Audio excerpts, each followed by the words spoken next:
I simulated 10 seasons in F1 Manager 24 and these were the insane results. So as usual with my sims, we're showing off all 22 drivers, and luckily in this game we don't get any mid-season moves, which means there won't be any drivers in white writing coming in and fucking up the standings. Another thing to add is that with the new create a team feature, I thought why not add Renault back in, and that is who Fleush and Cordeal represent in yellow writing. The standings in the bottom 12 are not too surprising, with Albon scoring all of Williams' points, Sauber being awful, and what the hell has happened to VCarb? Ricciardo and Tsunoda popped off and got 84 points for the team, which takes them above all the backmarkers and into 6th place. Stroll is next unsurprisingly, but at least he's in the top 10. Next up we have the Mercedes duo and then Alonso. Sainz also claimed 1 win, with Piastri getting 2 for McLaren. Perez was in 4th with 2 wins, which goes to show how realistic this game is, and Norris was in 3rd. So that leaves us with Verstappen and Leclerc to fight for 1st place. There was the Dutchman in 1st as he cleared Charles by over 100 points and got 11 wins to Leclerc's 3. The constructors are very close as McLaren beat Ferrari by 1 point and Aston Martin and Mercedes were tied on points, with the former only being ahead because of Alonso's 2 podiums. Down the grid, Renault actually beat Alpine courtesy of a 9th place finish by Cordeal, which beat out Ocon's 2 10th places. And Williams continued to finish 7th thanks to Albon. Now on to the driver moves. I'll say this now, this game has some very weird moves, and Season 1 cooked up some spicy ones. First out of the door was Zhou, as clearly his backing had run out. Gasly would go to Sauber, with Ricciardo also following him there. Ocon would in turn go to VCarb, and Stroll went to Alpine as Lawrence deported him to France. Bottas was the other driver who joined Alpine. Perez would rejoin Aston Martin as Carlos Sainz was elected to replace him at Red Bull. Hamilton would go to Ferrari, which I'm pretty sure is a move that's coded into the game,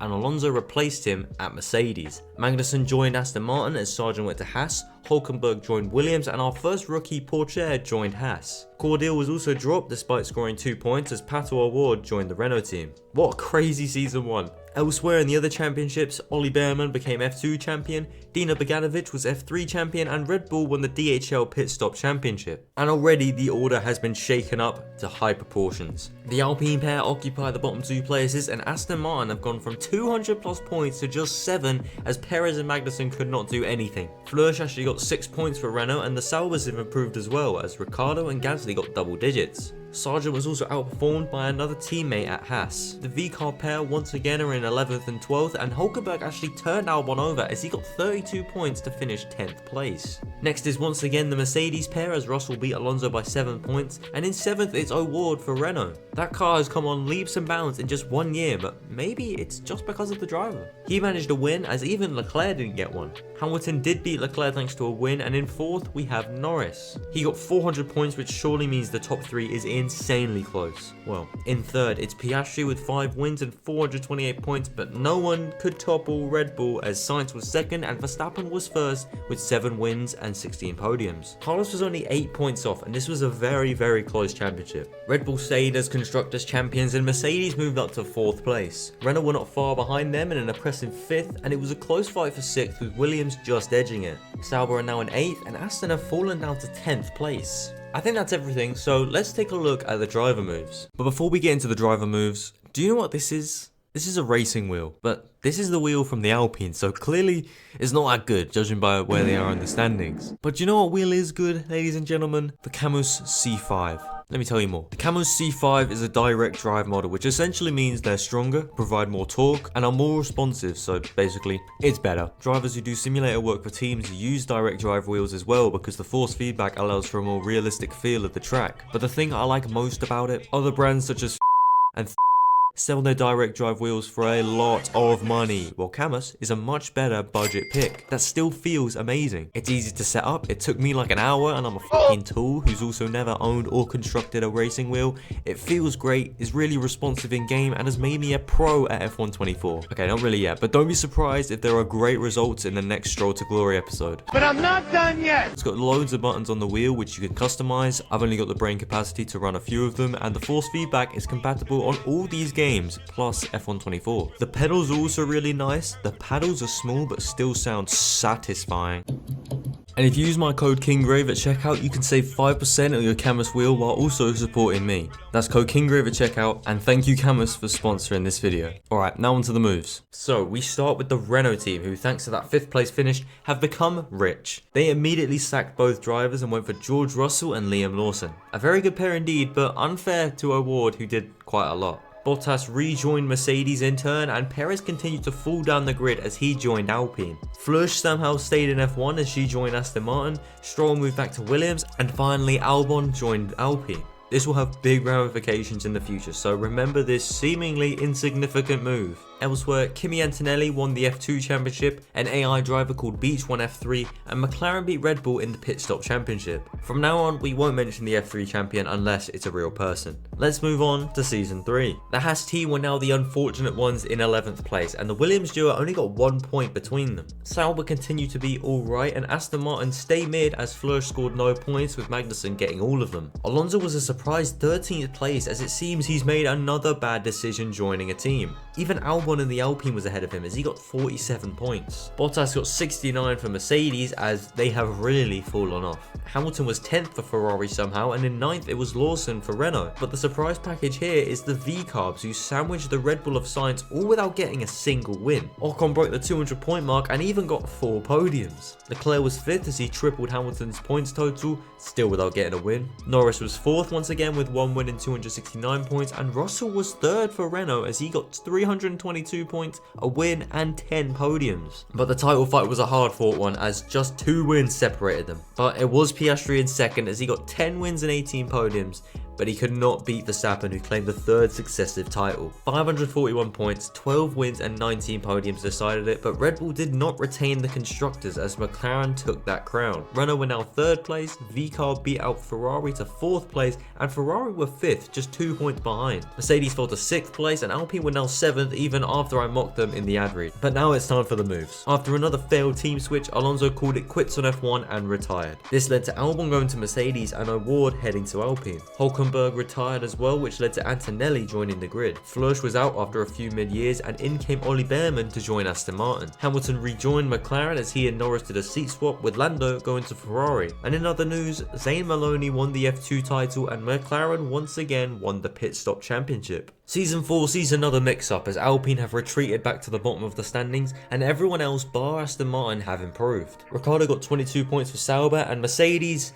are actually still mid. Stroll did get 34 points for Williams though, as Antonelli only got 2. Sauber got a load of points through Gasly, as Lawson has fallen down to 11th place with 56 points. Ocon also fell down to 10th, but he still found time to win a race in this one. And a crazy turnout from Pourchaire, who got 128 points for Haas, while Sargent got 2. He even got 2 podiums. Pourchaire's a beast. Hamilton was far off it for McLaren with just 143 points, and Leclerc was in 7th with Tsunoda staying up there for V-Carb. Norris was a good 5th for Ferrari with a win, and in 4th we got Russell, who stayed consistent for Renault as he had 2 wins and 11 podiums. Sainz was 3rd with 344 points, and Piastri was just ahead by 5 points as Verstappen stayed dominant, grabbing 16 wins and 21 podiums. This obviously meant Red Bull reclaimed the Constructors' Championship, with McLaren falling down to 2nd. Renault also fell down to 4th, and V-Carb did the same, going down to 5th. Haas jumped from last to 6th in just 1 season, and Sauber are ahead of Mercedes. That has got to sting. That's everything covered here, so let's move on to the driver moves. There weren't many, but a big one came as Sainz was dropped by Red Bull, with them going for Antonelli as his replacement. The same Antonelli that just got whooped by Stroll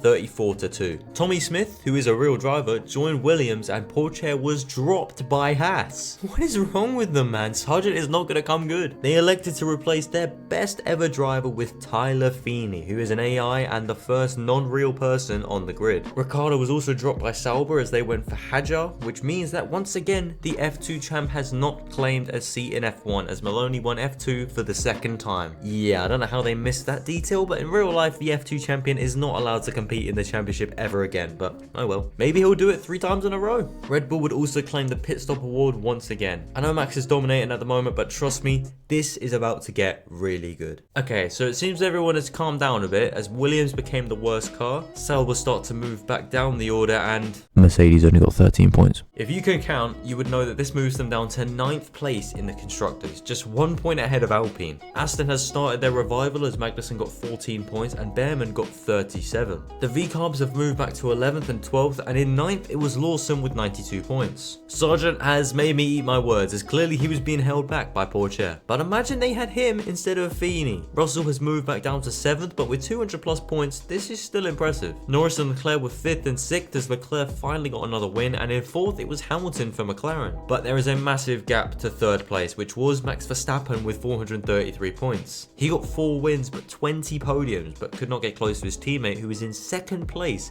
which means Oscar Piastri has finally won a title and stopped Max from winning 5 in a row. He won by 33 points to Antonelli as he got 11 wins and 20 podiums. Red Bull and McLaren both got a lot of points, but Red Bull stayed on top in the constructors with McLaren being 2nd. Renault stayed 4th and it's Haas's turn to move into 5th place. VCarb were back to a solid 6th and just beat out Aston Martin to that spot by 1 point. That's everything for now, so let's move on to the moves. In this one, Hamilton retired from the sport, and with that, Pourchaire went to McLaren. Feeney was dropped by Haas and Lawson moved to the team as Maloney got his shot in F1 with Renault. Magnussen also retired, which led to Tsunoda going to Aston Martin, Antonio Giovinazzi joining VCarb, and finally Roman Stanek replacing Tommy Smith at Williams. In F2, Ollie Goethe was the champion as Red Bull won the pit stop championship. Haas have now slipped back into the back markers as Alpine and Williams continue to chill at the bottom. Giovinazzi showed that he had nothing to give as he got 4 points compared to Ocon's 107 for VCarb. The Frenchman was ahead of both Ferraris as they were both out of the top 10. Behrman got a decent amount of points for Aston in 13th and his teammate was 9th with 112. Antonelli fell back to 8th for Red Bull and then came Maloney who managed 2 wins for Renault in 7th place. Then we get the Sauber duo of Gasly and Hadjar who both got a load of points for the team as well as 4 wins. In 4th we had Verstappen who got less wins than Gasly and was nearly beaten by him. 3 points ahead was Piastri for McLaren and then came his teammate Pourchaire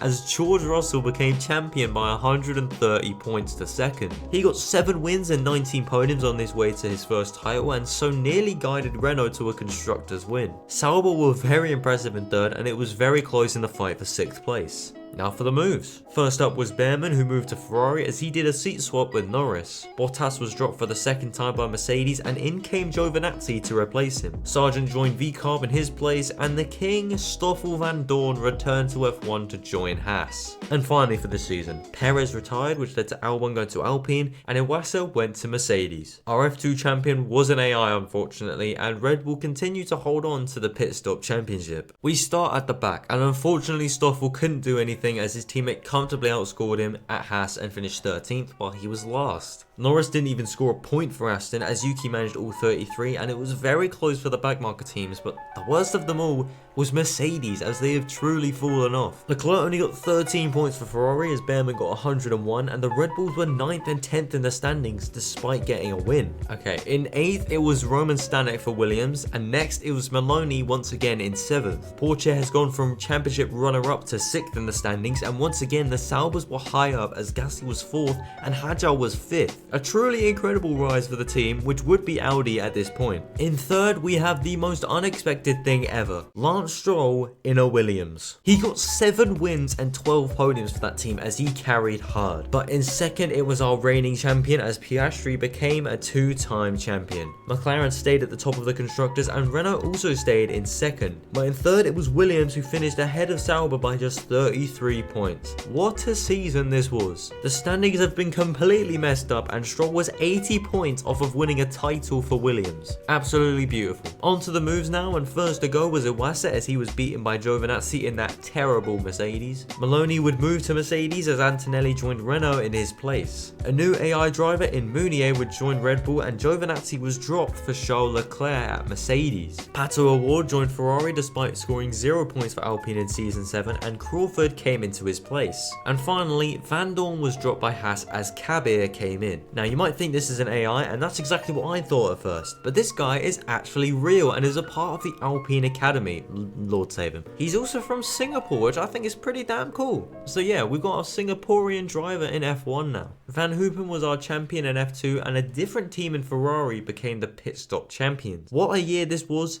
and what a setup for Season 8. Trust me, it's good. We start with Kinggrave, who finished dead last for Haas, but next was the V-Carb pair. Munier only scored 4 points for Red Bull, and I'll spoil it now, her teammate was in the top 5. The Sauber drivers have also fallen back down to the bottom half of the standings, as O'Ward was also chilling there. Crawford got a decent 42 points for Alpine in 13th, and Stanek was 12th for Williams. Norris did finish 11th this year, which is better, but his teammate was in 7th as Tsunoda got 198 points. Russell was 8th for Renault with 1 win, and Behrman also managed 1 for Ferrari.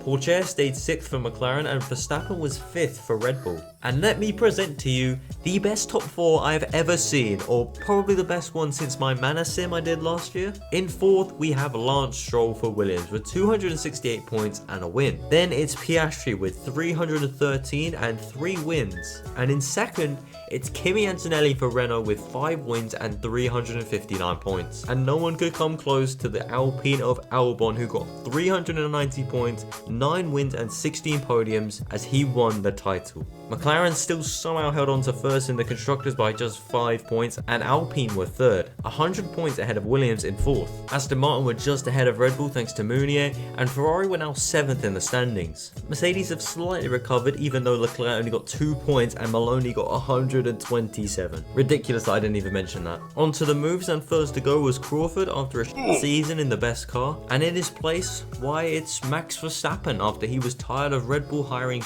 drivers in the 2nd seat. Sainz rejoined Red Bull, and Munier was dropped and replaced by another AI called Nguyen. Kinggrave was dropped by Haas and replaced by Gasly, and a new AI called Cabretto joined Sauber. Finally, Stanek joined V-Carb as Leclerc went to Williams, and Sargent joined Mercedes. In F2, an AI won, McLaren got back to the top of the pit stop championship, and a real person won the F3 title in Chloe Chambers. I'm pretty sure there's only 2 real drivers left in F3 at this time, and one of them was Chambers. On to the penultimate season. In Season 9, Cabretto started us off for Sauber as Stanek came next for V-Carb. Sainz only got 8 points for Red Bull, was actually beaten by the AI. Leclerc continued to be shit, and the Mercedes were pretty mid. Tsunoda got the bulk of the points for Aston, and in 9th it was Behrman for Ferrari. Stroll was 8th for Williams, which is still amazing, and Russell was 7th for Renault. Albon went from 1st to 6th for Alpine, but still got 242 points, and in 5th it was Pourchaire with 2 wins and 270 points. 4th place was Hadjar with 3 wins and 8 podiums, and the only point scorer for Sauber. Antonelli was 3rd with just 1 win, and in 2nd it was Piastri as Verstappen destroyed the championship for Alpine. This dominance meant that Alpine beat McLaren in the Constructors, and Renault moved back down to 3rd. 4th was Sauber, and Williams were 5th, and apart from Red Bull being in 9th place, all was well. Starting with Cabretto again, he was dropped as Ocon joined Sauber. Albon left Alpine for the 2nd time, and Lindblad joined in his place. Behrman went back to Aston Martin, and in his place came Yuki Tsunoda. Maloney was dropped by Mercedes after getting beaten by Sargent, and Kuhn, another AI, joined the team. Sainz retired after a bad comeback year, and Cabretto joined the Red Bull team. What has happened to the grid, man? Nguyen was dropped, and Fournier joined Red Bull, but not the good Fournier, the bad one, which is an AI. Another AI won F2, and McLaren claimed another pit stop award, so for this last year, let's see who takes the title. So, Season 10. We start with Gasly at Haas, who has fallen right to the back of the grid, and next was Lindblad for Alpine. The Red Bulls were not good, but Leclerc was better for Williams in 13th place. Hadjar scored another good chunk of points for Sauber and was 11th, and Sargent completed the bottom 12. O'Ward finally scored some points for Ferrari and was 9th, and Stroll was 8th once again. Verstappen would not hold on to his title and was 7th for Alpine, as clearly their reign at the top was over. Russell stayed consistent for Renault again, and Behrman was in 5th for Aston Martin. Tsunoda finally broke the top 4 for Ferrari, and another 100 points ahead was Antonelli for Renault. So that leaves us with a McLaren inter-team battle, and this time our champion was not Piastri, because Pourchaire had finally done enough, getting 12 wins and 18 podiums and nearly reaching 500 points. Okay, those 10 years were very good and very weird, but have you ever wondered how Bugatti would do if they were in F1? They make fast road cars, so surely they can make a fast F1 car, right? Well, you can find out for yourself by checking out this video that's on screen right now. Thank you for watching.